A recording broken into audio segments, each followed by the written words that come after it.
The CEO's daughter hadn't spoken a single word in 6 months. Not to her teachers.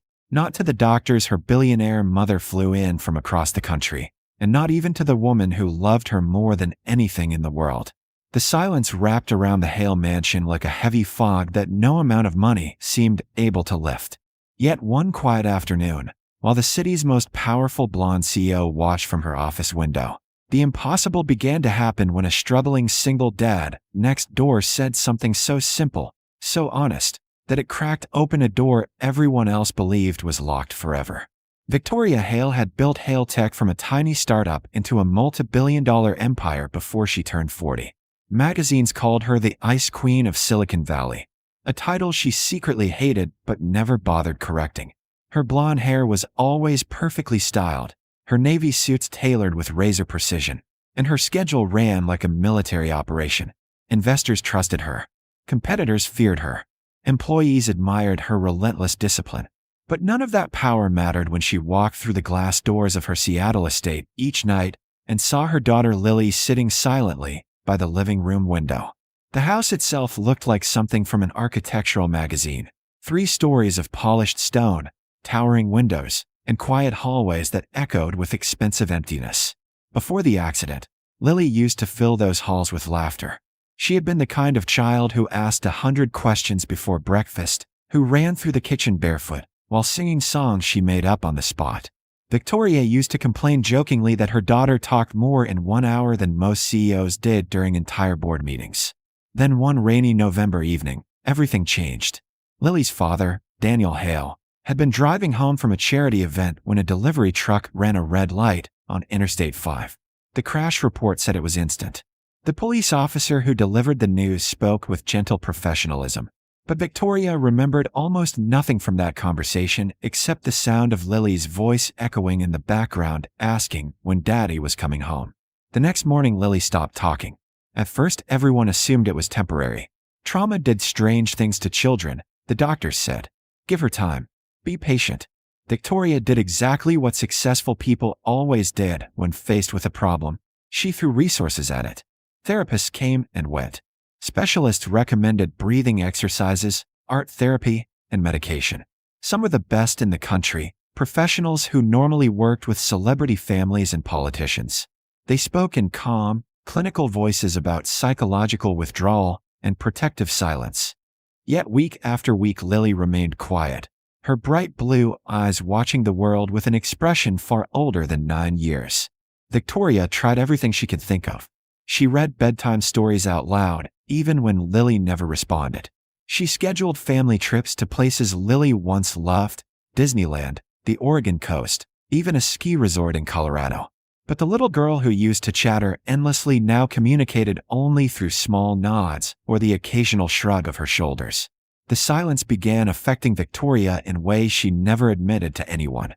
At board meetings, she sometimes found herself staring at her phone, hoping for a message from the nanny saying Lily had spoken. Nights were worse. The mansion became unbearably quiet once the staff went home. Victoria would walk past Lily's bedroom door and hear nothing inside except the faint scratching sound of crayons against paper as her daughter filled sketchbook after sketchbook with drawings of clouds and birds. Meanwhile, next door, life looked very different. The small gray house beside the Hale estate had peeling paint and a front porch that sagged slightly in the middle. Daniel Carter moved in there 3 months after Lily's father died. Most people in the neighborhood barely noticed him at first. Wealthy communities had a way of ignoring anyone who didn't fit the polished image of success. Daniel drove an old pickup truck that rattled loudly each morning when he left for work. Some days he wore grease-stained mechanic overalls. Other days he carried insulated delivery bags for the night shift he worked after dinner. He was raising his 8-year-old son Ethan alone, and from the outside their life looked simple, even a little rough compared to the pristine homes surrounding them. But what the neighbors didn't see was the quiet strength in Daniel Carter's routine. Every morning, he made pancakes shaped like dinosaurs before Ethan left for school. Every evening they tossed a baseball in the narrow strip of grass behind their house.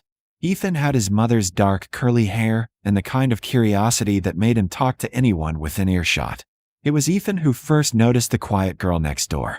Lily often sat alone in the enormous backyard behind the Hale mansion, sketchbook resting on her knees while the wind moved gently through her long blonde hair. From Ethan's perspective, it seemed strange that someone who lived in such a huge house never played with anyone. One afternoon, he wandered over to the tall iron fence separating the two properties. Lily looked up briefly when she heard footsteps, but said nothing. Ethan didn't seem bothered by the silence. Kids rarely were. "My dad says quiet people usually have the loudest thoughts," he said casually, leaning against the fence like he had all the time in the world. Lily stared at him for a moment. She didn't speak, but she didn't turn away either. From the tall window of her home office, Victoria Hale noticed the small interaction unfolding in the yard below. At first, she almost called the security staff to shoo the boy away. Yet something about the scene made her hesitate. The quiet girl who hadn't responded to the world for 6 long months was now watching someone with a hint of curiosity in her eyes. Victoria didn't realize it then, but that simple moment, the rich CEO's silent daughter and the poor mechanic's talkative son standing beside a fence, was the beginning of a story that would soon connect two completely different lives in a way no one in that quiet Seattle neighborhood could have predicted. The moment Lily Hale whispered her first word in 6 months, the entire world seemed to stop for her mother. Even though the billionaire CEO, watching from the mansion window, could barely hear the sound. It happened on an ordinary afternoon that looked no different from the dozens before it. Yet that day would quietly change the course of 3 lives forever. For weeks after Ethan Carter first spoke to her at the fence, a strange routine had begun forming between the two children. Ethan visited almost every afternoon after school, usually with a baseball tucked under one arm or some random story bursting out of him before he even reached the gate. Lily never answered him, not once, but she always listened. Sometimes she sat cross-legged in the grass with her sketchbook. Other times she leaned against the fence while Ethan talked about school, teachers, video games, and the endless drama of 3rd grade. From the window of her home office, Victoria Hale watched these meetings with cautious curiosity. At first, she had been skeptical about the boy next door. She knew almost nothing about Daniel Carter except that he worked long hours and drove a truck old enough to rattle the windows when it started. The Carter house looked worn compared to the polished luxury of the Hale estate, and Victoria had spent most of her adult life surrounded by executives, investors, and carefully vetted professionals. Yet something about Ethan's persistence fascinated her. The boy talked to Lily the same way children always had before the accident. Like her silence wasn't something strange or fragile that needed special handling. He simply filled the quiet with stories. Sometimes Lily would draw while he spoke. Victoria began noticing small changes she hadn't seen in months. Lily's shoulders looked less tense. Her eyes followed Ethan when he walked away. Once, Victoria even saw the faintest ghost of a smile flicker across her daughter's face when Ethan tripped over a garden hose and pretended he had meant to fall. But Lily still didn't speak. The specialists continued their weekly visits.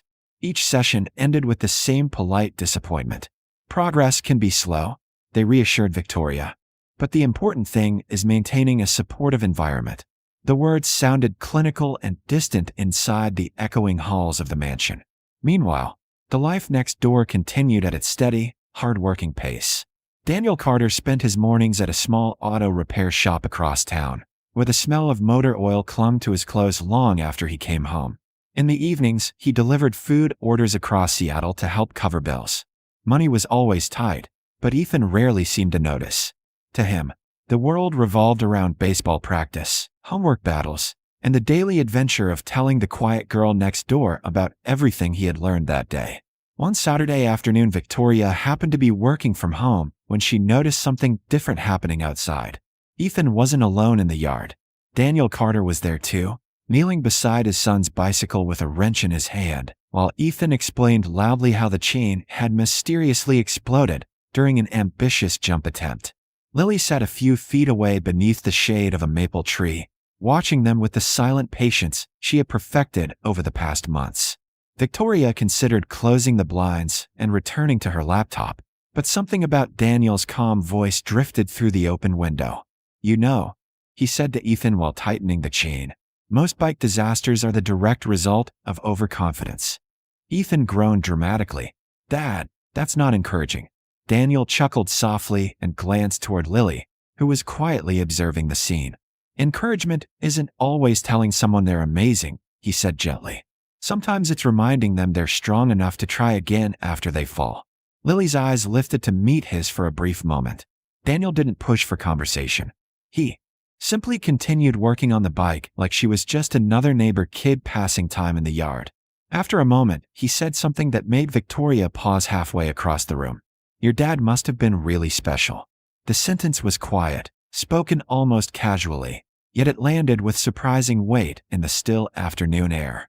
Lily's fingers tightened around the edges of her sketchbook. Daniel wiped grease from his hands with a rag and sat back on his heels. When Ethan's mom died, he continued slowly. My son stopped smiling for a long time. Victoria froze beside the window.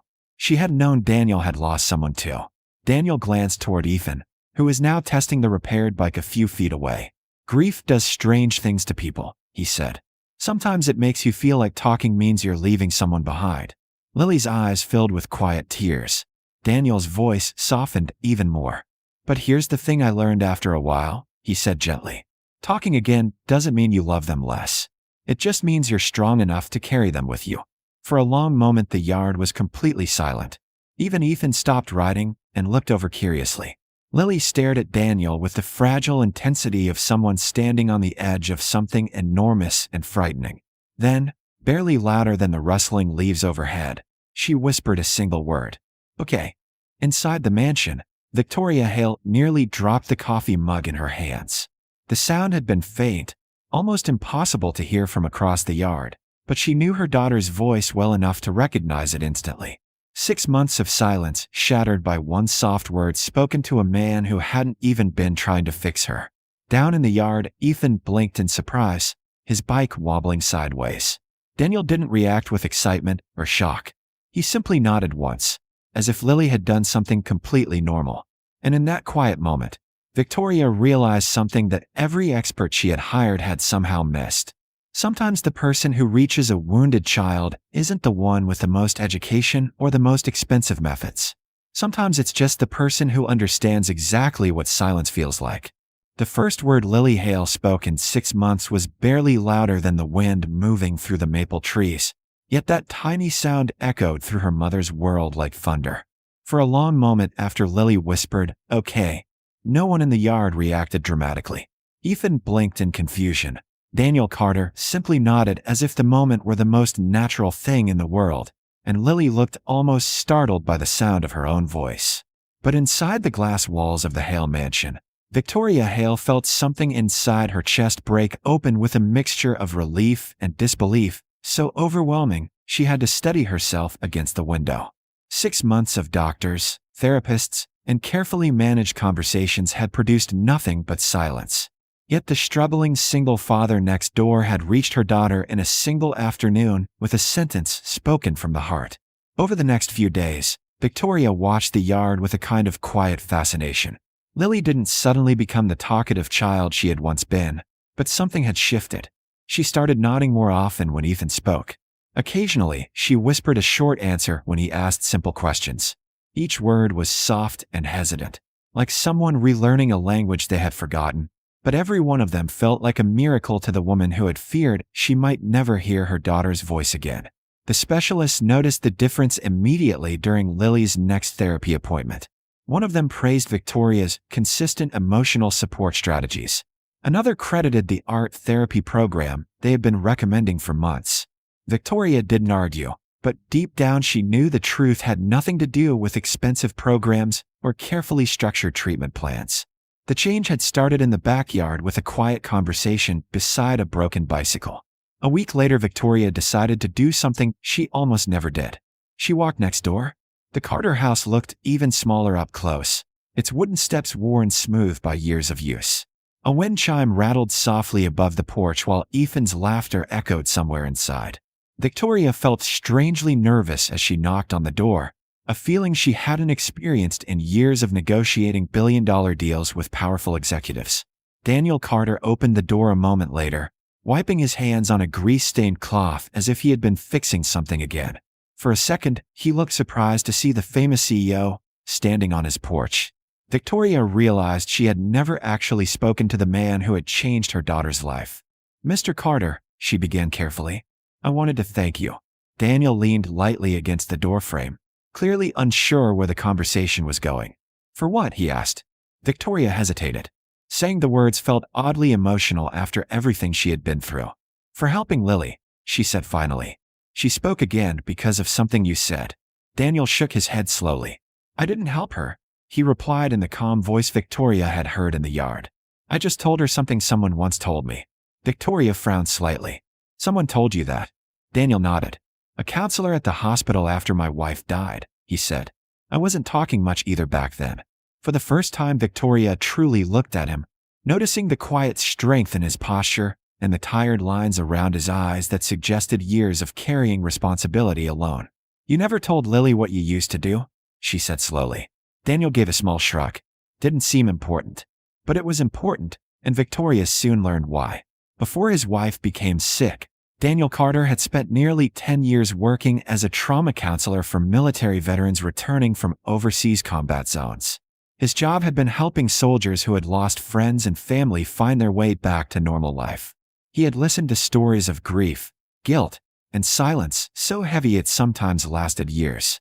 Then his wife was diagnosed with an aggressive illness, and Daniel walked away from that career to take care of her and their young son. By the time she passed away, the world he once knew had fallen apart financially and emotionally.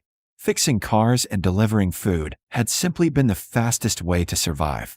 Victoria stood quietly on the Carter porch while the pieces of the story settled into place. The world had labeled Daniel Carter a struggling mechanic with an old truck and a modest house. But the truth was far more complicated. The man next door understood grief in ways no expensive specialist could replicate because he had lived through it himself. That realization stayed with Victoria long after she returned home. Over the following months, Lily's recovery continued slowly but steadily.